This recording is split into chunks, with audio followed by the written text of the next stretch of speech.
without further ado, let's officially begin June's virtual Cafecito lecture. So good afternoon or good evening, everyone, and welcome to today's virtual Cafecito lecture. I hope you're all having a great week and you guys have your cup of coffee or tea ready to enjoy this session with us.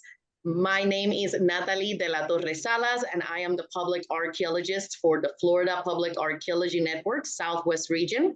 We are very, very excited to continue this series with a celebration of Juneteenth with this amazing talk titled Salted Roots, Coastal Foodways as Acts of Resistance with Tarenda Dennard and Bria Brooks. This special cafecito will explore the cultural, nutritional, and historical significance of coastal food traditions from the Caribbean, Latin America, and the United States. But before we begin, I want to first thank Bria and Tarenda for joining us today and for sharing their amazing expertise on this very important topic. After the presentation, we'll open the floor for a Q&A session. So in the meantime, please feel free to write any questions, comments on the chat. And once we are done, we'll be able to unmute and ask questions directly, okay? But while they are presenting, we do ask to please stay muted during the talk to avoid any interruptions. And so now, without further ado, I hope you have your cafecito in hand, and I'll pass it over to Tarenda and Bria. Thank you.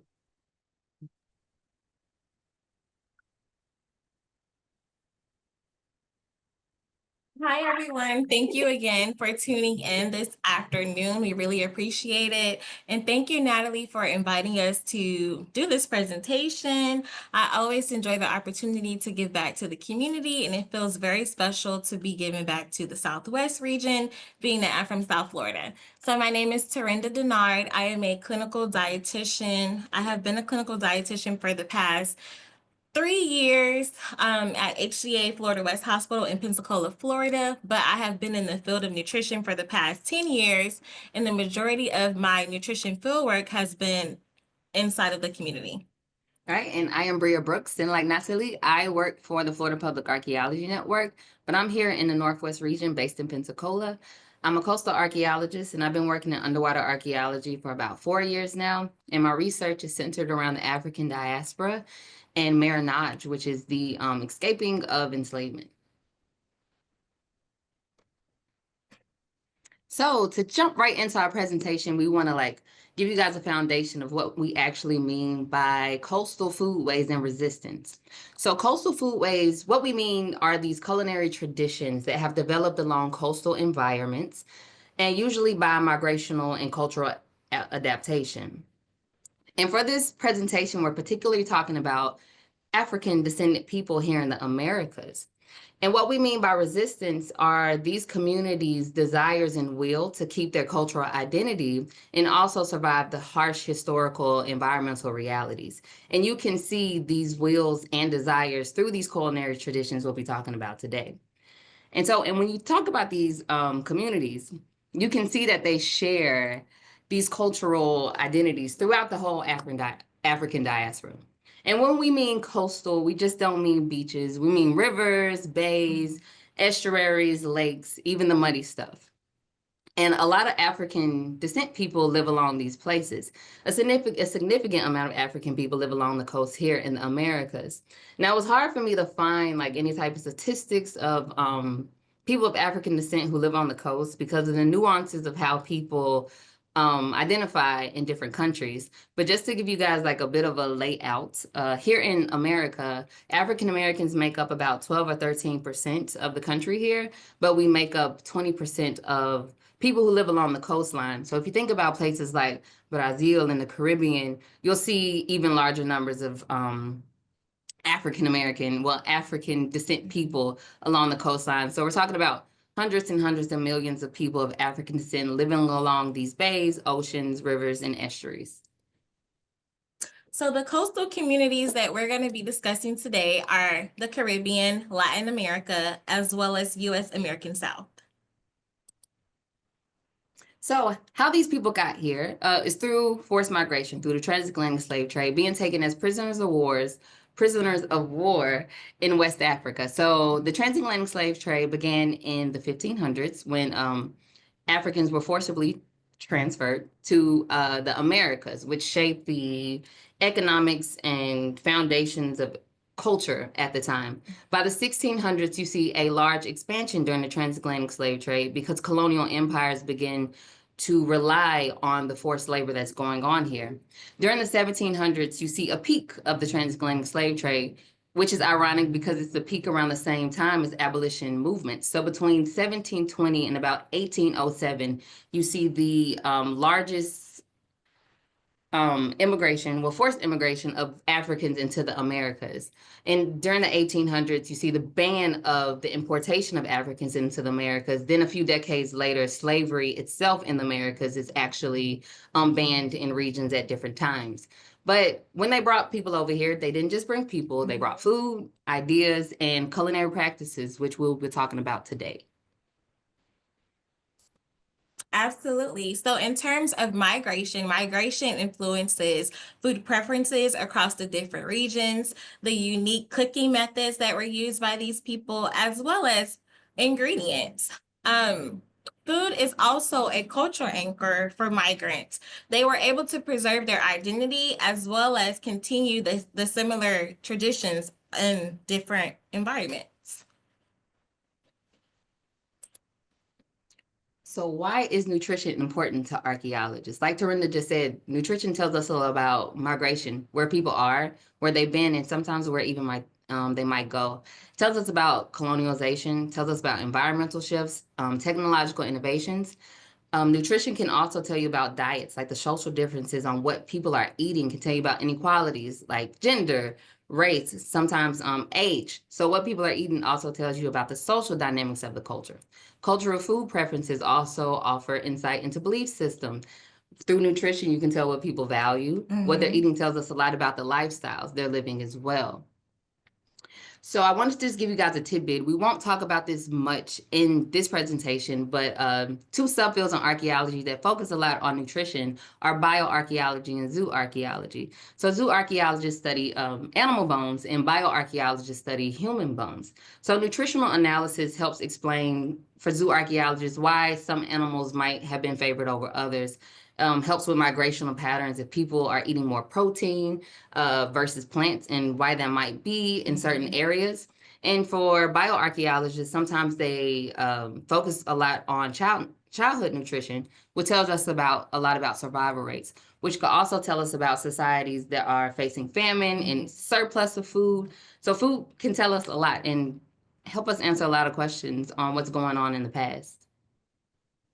So here in the US, a plate is considered nutritionally balanced if it has half the plate consisting of fruits and another quarter of it consisting of vegetables, as well as the other half of the plate consisting of a quarter of whole grains and protein. And like Bria mentioned, something can be nutritionally balanced based on individualized belief systems. You know, a tribe in South Africa may value sorghum, but a Southern descent in the US may not value sorghum, but they may value items such as black-eyed peas. And also, the analysis of the food can tell you if a tribe had stronger bones, if they were lacking a specific nutrient, so they had stunted growth. And usually when something is nutritionally balanced, it also promotes long-term health. So it's going to reduce the risk of chronic illnesses. In doing my research, I learned that Black Americans were accounted for about 60% of cardiovascular disease, and that was compared to 40% in the nation. So this means that Black Americans have a 20% higher risk factor of cardiovascular disease in the nation. When something is nutritionally balanced, it also demonstrates that it can protect your immune system. So maybe it's, the South Africa tribe was less likely to get sick because their diet was rich in more vitamin C. And also, something is nutritious when it's consisting of healthy fats like omega-3 fatty acids. Okay, so next we're going to talk about sorghum, and this is going to lay out how the rest of the presentation is going to go. We're going to talk about a food item, and then I'll give some type of historical background on it, and then Tarenda will take the floor to talk about the nutritional analysis nutritional background impact of it. So my first food item is sorghum. So it's a ancient grain that was grown in northeastern Africa. It's one of the oldest food items we'll be talking about during our presentation. It was grown even as long as 5,000 years ago in Sudan. And this is a super, super ancient grain, and it's made it through time because it's drought resistance. And it got here through the transatlantic trade. So sorghum now is very versatile. It's used for a number of things. You can feed livestock, but you can also have human food. It's popular in bread, snacks, and other baked goods throughout the world. Yeah, and like Bria said, sorghum has been around for a very long time, dating back to BC. Dietitians have begun to talk about sorghum as an underrated superfood. A half a cup of sorghum would give you around 13 grams of protein. It also is very nutritious in soluble fiber. So women need about 20 to 25 grams of fiber a day, depending on their age and different risk factors. And men need about 30 to 35 grams of fiber per day. Sorghum is also very nutritionally dense in about 12 essential vitamins and minerals. So it can offer you some immune protection, and it's also good for your bone health. Okay. So the first region we will be talking about for our discussion is the Mississippi Delta. So the Mississippi Delta is a region of northwestern part of Mississippi. You guys can see it right there. It's between the Mississippi River and the Yazoo Rivers. It's known for its flat and fertile and deep cultural landscape associated with music. It borders Arkansas, Louisiana, and also Tennessee. I myself am from the Delta. It is in my soul, my roots, my genes. Love everything about the Delta, so I enjoy this part of the presentation. So for the dishes we're talking about from the Mississippi Delta, we'll be talking about soul food. So it's dishes that pretty much almost everybody eats in the South here. So not just Mississippi, we're talking about Alabama, Georgia, Florida, Texas, all of the above. But we're gonna talk about why soul food is so important. So for this side of the presentation, we wanted to use the Mississippi Delta to talk about African roots. And we mean literally fruits that are from West Africa, fruits with literal West African fruits. So things we enjoy in the summer, like watermelon for a refreshing treat. Yams are an essential staple food in soul food. Sesame seeds.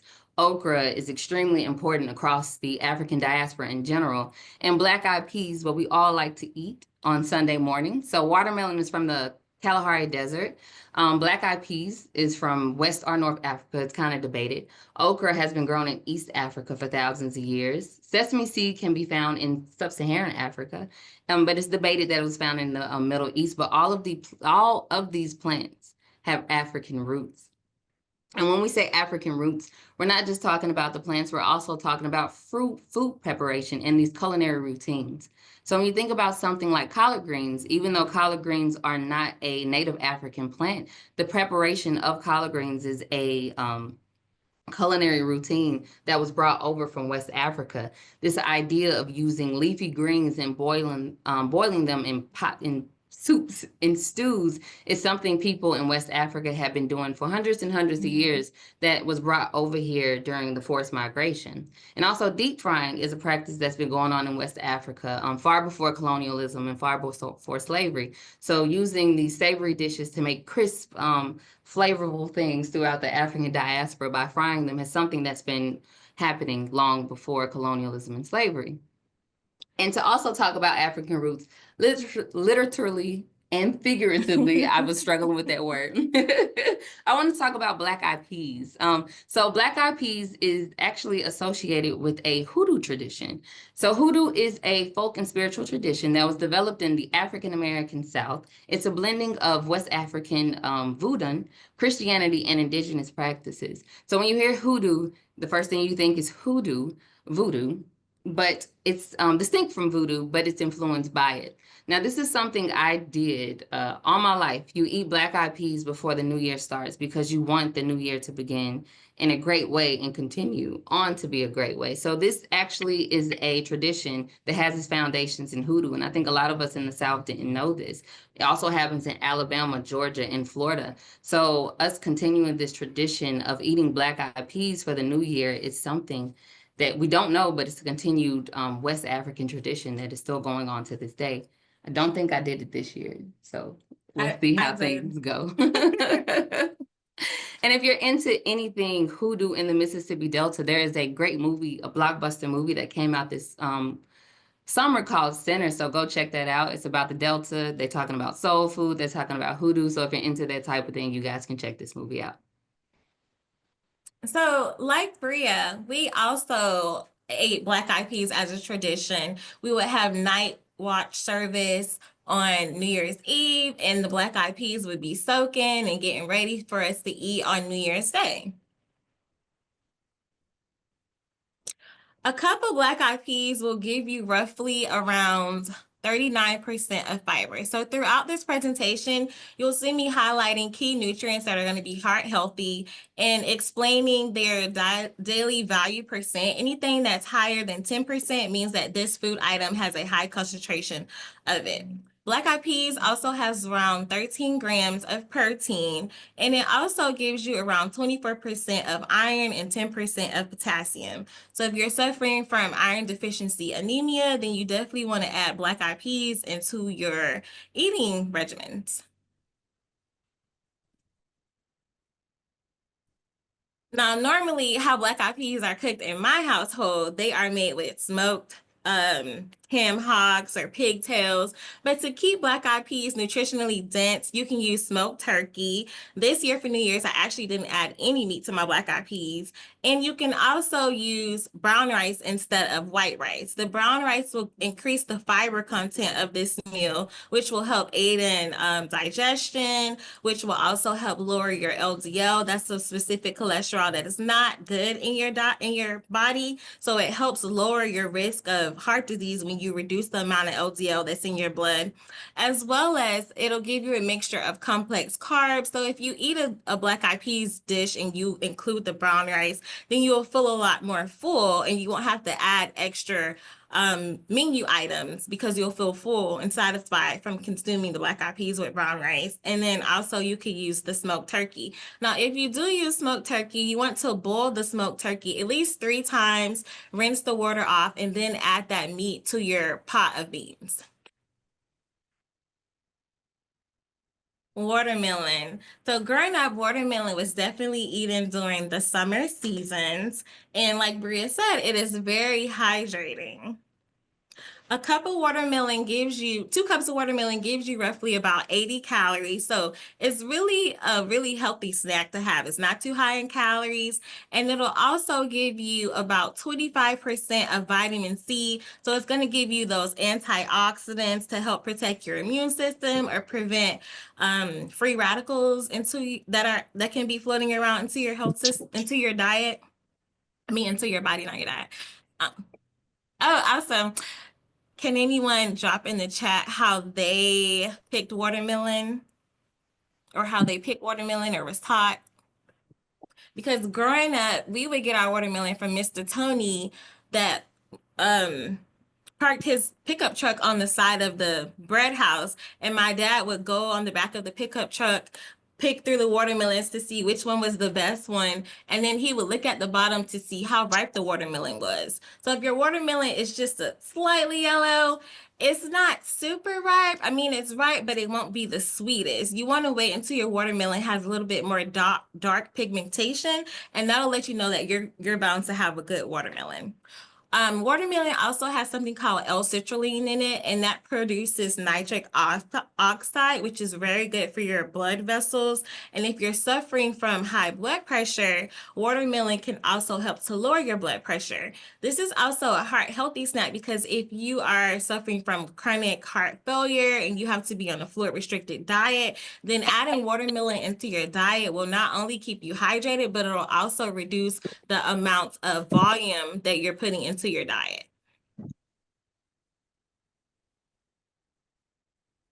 Yeah, they usually look for well. Oh, Jennifer. She's for yellow. Jennifer, you're taught right.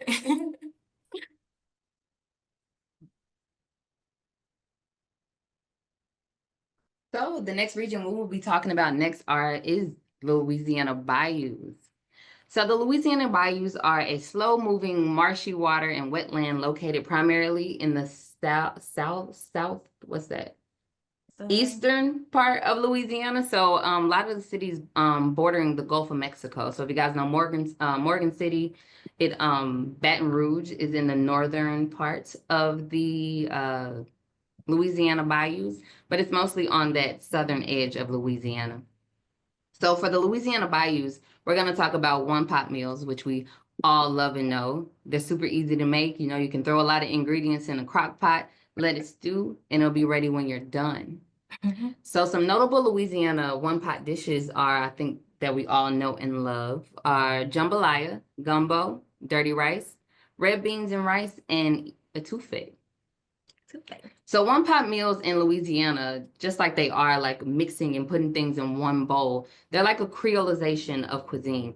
They merge flavors from African traditions, European colonial traditions, and also indigenous traditions, mixing these techniques as well and ingredients over time to make this flavorful bowl full of flavor. The technique people use in one-pot meals is what we call low country cooking, which consists of boiling, braising, and slow stewing. So the idea, I think a lot of us know about making one-pot meals is you want as less liquid as possible. So during this braising process, you're getting most of your liquid from the vegetables and the meat. And this type of cooking is extremely similar to Gullah Geechee cuisine. So to talk about Gullah Geechee cuisine, we also want to talk about South Carolina, which is right here, low country Carolina, cities like Charleston and Beaufort that border the Atlantic Ocean. And they have a dish very similar to jambalaya that's called perlou, pila, pilu. It's pronounced different, it's spelled different, but as you can see just from the picture, it has the same traditional dish style as Louisiana jambalaya. So jambalaya, like perlou, is made with rice, onions, bell pepper, and celery, garlic, meat, and sometimes seafood because we're talking about two coastal communities. Tomatoes used as the base, okra, stock broth, and seasoning. Mixing these, like I said, African traditions, European cooking methods, and local ingredients. And as you can see, how similar these dishes are here on screen, even though these coastal communities are oceans apart, you see these West African traditions that are finding themselves in different coastal communities. And in one-pot meals, a staple dish that is used for one-pot meals is okra. Me and Tarenda decided to call okra the plants of the diaspora. So okra, I don't cook, so this explanation is like a little bit of, it's used as a roux. So okra is a thickening agent when people use one-pot meals. And the very interesting part about the word okra in West Africa is kiengombo, is the West African word for okra, which sounds very similar to what we all know as gumbo. It also sounds similar to quimbombo, which is a dish in Cuba that is made similar to gumbo. So Cuba, like I'm pretty sure most people know on the in the chat here, is a island in the Caribbean Sea located just south of Florida. And just like jambalaya and perlou, gumbo and quimbombo look a lot alike. They taste a lot alike. Their okra is the staple dish, and also they use meats and sometimes fish, depending on what the cook is doing. Most of the gumbo I've ever had has like a lot more meat than okra. But as you can see, people in Louisiana are doing, these African communities in Louisiana are making the same type of dishes all the way in the Caribbean and Cuba with similar pronunciations, gumbo and quimbombo. So like I said, okra is the plant of the diaspora. It's used throughout the Americas in all of these African coastal communities. In Brazil, they eat salted okra and call it quiabo. There's also another okra soup in the Dominican Republic called molondron. It's quimbombo in other places in the Spanish Caribbean and Northern Latin America. It's gombo in Haiti. With the French cousins in Louisiana. And it's deep fried throughout the American South in Tennessee, Florida, Georgia, Mississippi, etc. So you've seen this plant okra find its way all throughout the Americas because African people brought it with them, and also the traditions of cooking it as well. Yes. And to circle back to the one-pot meals that people are using okra in, one-pot meals are an African tradition, and they are a part of community building. And you see these one-pot meals throughout diaspora, because they are a African tradition that was brought with African people, and they encourage communal eating, and they support traditions like storytelling. Like we all know, one-pot meals are also economically and resourcefully efficient. They stretch. So not only can you feed yourself, you can feed your kids, you can feed your cousins, you can feed your extended community, and also everyone around you. And they're nutritionally dense. So there's a lot of protein, there's a lot of sodium, there's a lot of carbs in these meals. So when you think about post-emancipation, or just within everything that happened in these harsh political and environmental situations that African communities are in, something like one-pot meals are going to be the base of community building and building community. So they promote interdependence. So we're dependent on one another, and we need a type of food to do this. And one-pot meals have been extremely important in the building of African communities here in the Americas. So to know me is to know that I love leftovers. So I'm a fan of one-pot meals because it's a meal that you can get started before you get to work. And when you get off around 5, then you know you'll have dinner served, and you can also eat on this meal for more than one day. So as Bria said, it's definitely economically feasible. A cup of jambalaya has about 18 grams of protein in it. It also has around 9% of potassium. Potassium helps with the electrical activity of your heart rhythm. And as Bria said, it can be very high in sodium. However, to make it more nutritionally dense, you can use brown rice instead of long grain rice. You can also exchange the type of meat that you're using in this meal. So you could use smoked turkey sausage, which is going to give you less fat. You could also use the seafood, so the shrimp, which is the leaner protein, which is definitely highlighted in a heart-healthy diet. And then using the brown rice will also bring satiety. So this is a meal that can stretch. You can get full off of it. You don't have to worry about adding extra to this meal because it's a meal that you can eat off of and be satisfied. And then having the high protein amount in this meal can also help maintain your muscle mass. And then if you add the bell peppers, then you're also getting that protection against free radicals. And okra is definitely that girl. As you can see, she's been added to stews. Okra can be sauteed. She can be stewed. And in the South, growing up, we would go to a restaurant called Dixie Fried Chicken. We would get our fried chicken, and our side order would be of the fried okra. And I could still smell the aroma of that food. It was so delicious. But to keep it more heart healthy, it's better to add it to the stew or boil it. I even had a niece drink okra water, and 1 cup of okra will give you around 14% of vitamin A and 26% of vitamin C plus K, as well as 14% of vitamin B6. So it's definitely going to give you that immune function and immune support. But okra also has something called polyphenols in it, which is derived from plants, and this helps to reduce the inflammation in your body. So if you're suffering from arthritis, or you feel like you're getting sick a lot, you're having respiratory infections, then you might want to add okra to your diet. So you can see with all the nutrients in okra, like why something, even though it tastes amazing, like why something like this would have made its way throughout the whole Americas. So the next region we're going to be talking about is the Bahamas. So the Bahamas are located right off of South Florida. It's made up of about 700 islands. Don't know how many Ks, but it's located in the Atlantic Ocean. Right off of South Florida. You can take a jet ski for a few hours to get there. And the Bahamas and Florida, South Florida, share a long history, and they've been interactive since colonialism.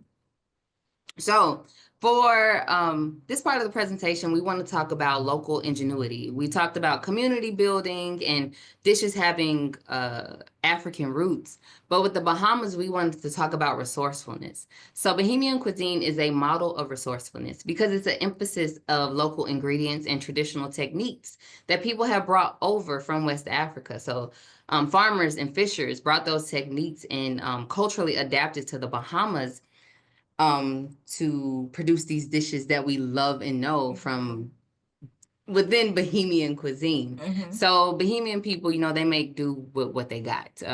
They use seafood, tropical fruits, what's abundant on the island. So dishes in the Bahamas reflect what's available seasonally and regionally.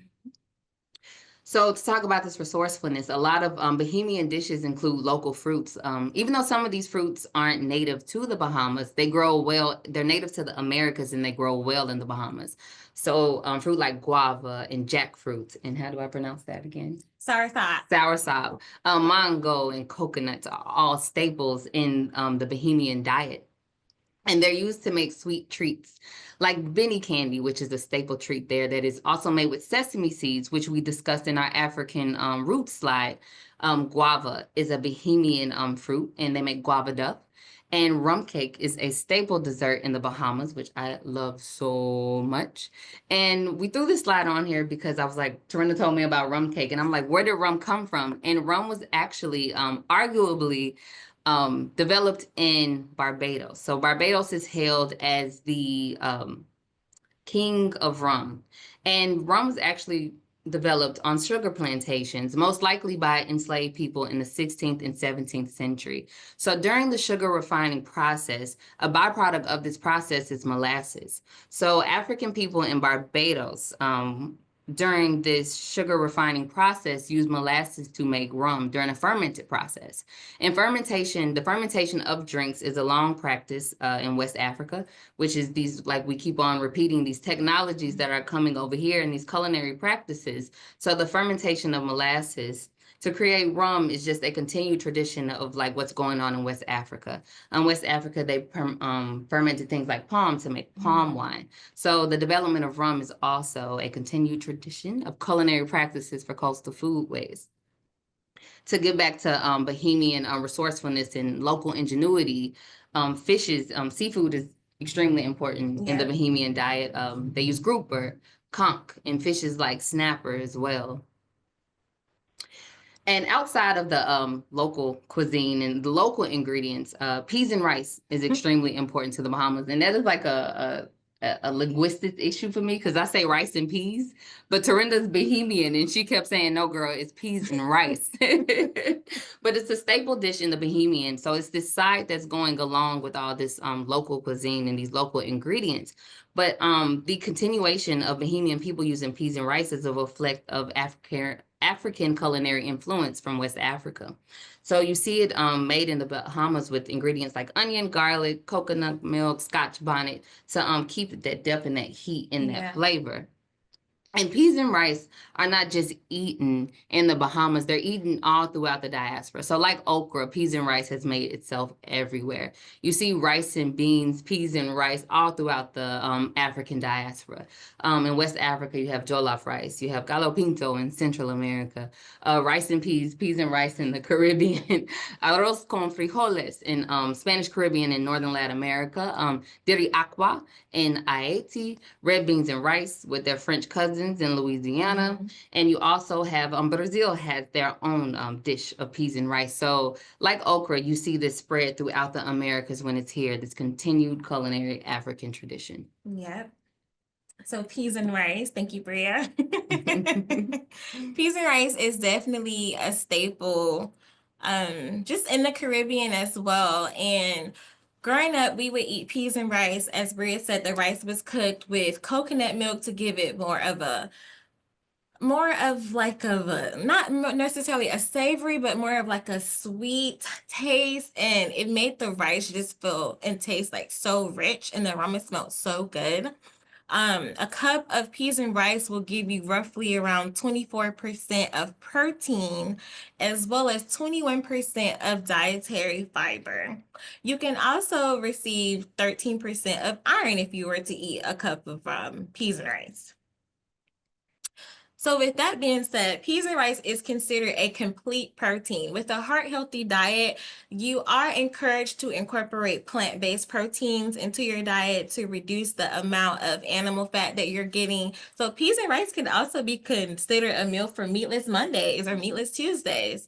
To make it more nutritionally dense, you could use fresh peas versus canned peas. You'll still get the fiber, the protein, the iron, the calcium, but adding brown rice will also help with digestion. So if you're having Meatless Monday and you're feeling like, I'm not going to get full if I don't add the protein, then you definitely want to use brown rice because it'll help you feel fuller longer, as well as peas and rice can also reduce your risk of anemia. But speaking of resourcefulness, you could use low sodium broth or broth from a previous meal. So that's being resourceful. And you could also use kidney beans for your peas and rice. Going back to conch. So I love conch. I'm so sad I can't get it up here in North Florida. Whenever I'm in South Florida, I make sure to stop by the local Snappers or Miss Brenda to get me a plate of conch. Conch can be prepared 3 different ways. There is dressed, cracked, or steamed. So dressed means that it's going to be like a conch salad. Cracked is going to give you like the fried conch that you would get from Snappers or Miss Brenda. But Miss Brenda also serves conch in a stew or steamed. A cup of sliced conch will also give you roughly 33 grams of protein. So conch is definitely one of those shellfishes that is very high in protein. It is also high in iron. It gives you 10% iron as well as 10% calcium. And calcium plays a crucial role in heart health because it helps to regulate blood clotting and heart rhythms as well as blood vessel function. So fried conch or cracked conch, you want to eat in moderation, but I was just reading an article from the Harvard Health that was published this year, and it said that seafood or foods like conch are considered a blue food, and the dietary cholesterol that you get from conch will not affects the cholesterol in your blood as high as it would considering an animal protein. So it's actually encouraged for you to consider having conch or foods like blue foods into your diet and eating them at least once or twice a week. So the next region we'll be discussing, the last region we'll be discussing for our presentation is Jamaica. Jamaica is located south of Florida across the Caribbean Sea, approximately about 500 from the tip of the state, 500 miles from the tip of the state. So it's a Caribbean island located near Cuba and Haiti. So we talked about resourcefulness, African roots, what was that one? Community building. For Jamaica, we want to talk about cultural continuity. So a lot of Jamaican dishes can trace their ingredients, not only their ingredients, but also their preparation traditions right back to West Africa. They use a spice of blends and flavors and ingredients like yams, okra, pigeon peas, and plantain, which reflect this African agricultural heritage. So overall, Jamaican dishes embody the preservation of the African diaspora. So some plants that we kind of already discussed that are staples in the Jamaican cuisine are plantain, yams, okra's back, and ackee fruit. So I have ackee fruit bigger than everything else because ackee is going to be important to the rest of the presentation talking about Jamaica. So ackee is a part of Jamaica's national dish, which is ackee and saltfish. Ackee is also Jamaica's national fruit. So ackee is, the origins are in Ghana. It's traditionally used in soup and stews. And we've been talking about these type of traditions and this knowledge that are brought over from the continent. So ackee is super important in Jamaican culture, just as not just as a food, but as a symbol. So the interesting thing about ackee fruit is it's very toxic and poisonous when it's unripe. So it has to become fully ripe and processed before you eat it. So you can see ackee fruit brought its way over here through the transatlantic trade, and particularly to Jamaica. So you can see this cultural continuity of knowledge, because if you just eat ackee fruit, you'll die. So you have to know how not to die. And you see this with Jamaicans and their favorite fruit, ackee. So Aki isn't the only thing that connects Jamaica to Ghana. There are quite a few cuisine. We'll talk about just a few of them here that shows this cultural continuity between Jamaica and Ghana. And the first thing we'll talk about is ardo bread and sweet bread. And you can see the similarities right there. So sweet bread is used, it's like a sugar bread that you can eat before or after dinner. It's a versatile bread that you can enjoy in various ways, paired with things, soups, plantain, green banana. You can spread jam on it, peanut butter bread, kind of like how we use toast here in the American South. Another dish that is very similar between Ghana and Jamaica are Jamaican patties and fish pies in Ghana. And as you can see, like this culinary tradition of making golden flaking pastries and filling them with spiced meat and vegetables, sometimes fish, season them with curry and Scotch bonnet, is something that made its way all the way from the coast of Ghana right here to the coast of Jamaica. So it's a continued practice that has been going on for hundreds of years and is still going on here in the Americas. Another cultural continuity is plantain or plantain, depending on how you want to describe it. Plantain and plantain are used in Ghana and Jamaica as side dishes to eat with them. Those other fruits and food that we love. I love Jamaican food so much. And it's usually used boiled or steamed, mashed, baked or roasted. It's chipped, it's made as chips as well. So you see plantain and plantain as a staple dish in Ghana and Jamaica. But like okra, you see plantain and plantain all over the African diaspora. And I wanted to show this by comparing it to fufu. So fufu is a West African dish that uses plantain and or cassava, which is like a potato type plant, and it's mashed and boiled to make fufu that goes along with soups. So plantain is also used in the Spanish Caribbean, in the Dominican Republic, in Puerto Rico. So you see this in Puerto Rico, this mashing of plantains and then frying plantains, and the use of mofongo. You also see the mashing of plantains in the Dominican Republic as well. And this is all the origins of fufu, which I use fufus in Nigeria, Ghana, the Republic of Congo. So all throughout West Africa, you see this mashing of plantains to put on a side as a dish. And it made its way all the way to the Caribbean. And you can see these cultural continuity food preparations in Latin America, not just in Dominican Republic and Puerto Rico, but also in Brazil. But you see this cultural, plantain is also an African plant. Forgot to mention that that was also in our slides. The origins of plantain are in West Africa. So you see this African roots, cultural continuity, resourcefulness, everything in these dishes. And we wanted to leave oxtail for last to talk about Jamaica, because who does not love oxtail?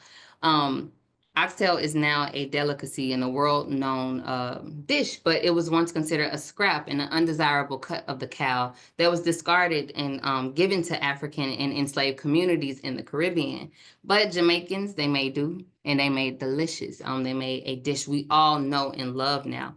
Jamaican cooks transform oxtail into a flavorful, tender stew. And oxtail is a great, I think, example of what we mean by resistance and resilience for this presentation, taking something that was meant not to be so nutritious, but using your cultural traditions and using whatever you have of use for you to feed your family. And not only just feed your family, but make a dish that is now known worldwide. Absolutely. So oxtail, as Bria said, we enjoy it worldwide. I definitely grew up eating oxtail, and my mother, when she would go to the local meat market, she would pick the oxtail that didn't have as much fat, and then when she went home, she would further trim the fat from the oxtail as well. Oxtail has proven to be a meat protein that has about 65 grams of protein in just a cup of oxtails. It also is very high in iron. It has around 23% of iron. So if you are someone that is suffering from iron deficiency anemia, or you need to just increase your hemoglobin, you might want to add oxtail 1 or 2 times a month to your diet. how I order my oxtail now when I go to a local Jamaican restaurant, I usually just ask for double cabbage so that way I'm getting more protein and reducing the amount of carbs that I'm getting into my diet. Also, when you're eating a plate of oxtail, you're getting a high concentration of zinc. So if you're suffering from a wound that hasn't quite healed yet, maybe adding some oxtail to your diet can help promote wound healing as well. So the next time you go and order your oxtail plate, try to do the double cabbage. Hold the extra gravy. I mean, you'll still get the taste of the oxtail. Just eat around that fat, okay? Because it's still gonna get that high amount of protein. Yeah, because I eat more than a cup. I do too, but it's moderation. And plantain is going to be the last dish that we discuss. Plantain was also a staple that I grew up eating as well. My mother would make a dish of maybe it was curry chicken, and she would also make sure we had a side dish of plantains. Plantains is one of those foods that is considered a complex carb, so it won't spike your blood sugar high. It'll give you a slow and steady increase into blood sugar, but it also will help you feel full. So you don't have to add much to plantains. You can add a leaner piece of protein like some chicken, or you can do some fish or seafood. And plantains also gives you a high concentration of potassium. Now, the average serving of plantains will give you around 56 grams of carbs, but if you boil it like how they do, or mash it with like how they do with mofongo, then you'll get about 40 grams of carbs, and this will help to stabilize your blood sugar as well. Plantains is also high in vitamin C. So I think plantain is a good way to wrap up what we're discussing, because it's eaten through all out the diaspora, and you see it as a staple food throughout a lot of in these African coastal communities, showing its connection to people here, African people here in the Americas, to one another. So we wanted to also end, even though we're talking about how we can improve these dishes and make them more nutritional, we think it's important to note that these type of foods are they were important at one point. Like, even though they're high in fat, 400 years ago, having something high in fat would have been extremely important. Right. So not to confuse with the modern diets, we have more access to resources. We have bigger serving sizes. But as we talked about with the one-pot meals and community building, something high in sodium, something high in cholesterol, something like plantain and oxtail that's really fatty is going to be something you need. Yeah. It's a part of being resourcefulness. It's a part of keeping your family alive and keeping you warm at night. So just how important these salted roots are. Like, yeah, they need to be, you know, modernized and used differently, but how important it would, because that food that was used then is why we're alive now. Exactly. So. And speaking of resourcefulness, I forgot to mention, I was just in the Bahamas in October, and my uncle, he lives on the island of Nassau. Before he boarded his plane, he went down to the beach and bought a large snapper. And my auntie and my uncle prepared this snapper as a stew as well as fried it. It was the best tasting snapper that we have ever tasted, those of us from the US. But we were able to share communal eating and just bond and create memories that we probably would not have created if we weren't there with them. But when you think about salted roots gives you bold flavor. It's made with unique ingredients. It's the unforgettable and unique memories. And when I think about the passion that steered for me to become a dietitian, and when I was helping my dad, you know, create healthier habits and being in my field of nutrition, I realized that people that were from Southern or Caribbean descent, they didn't really have many practitioners or dietitians that could relate to them, and it made them be more resistant to change. When you tell someone who's grown up eating black-eyed peas or fried plantains all their life, and this is something that they're familiar with, it's hard for them to just stop eating it. So I decided that I wanted to be the type of dietitian that would sit down with my patient or client and meet them where they were individually to help them eat oxtails, but maybe add the double cabbage and eat the oxtail in moderation. Or let's see if we can boil plantains this time. And maybe this will, and I saw that it created a more realistic approach and change. Yeah. So in all, making it more nutritional, we don't have to lose our salted roots. Our salted roots combine us, no matter if it's Memphis and Tennessee and the Bahamas, or South Florida, or Brazil, or Puerto Rico, or Cuba, or the Bahamas, Barbados, no matter where people may be of African descent, these salted roots connect us all. And they're the reason they're ancestral, they're spiritual, they connect us in every way I could think possible. I mean, don't we all love food? Like, food makes us, it shapes us.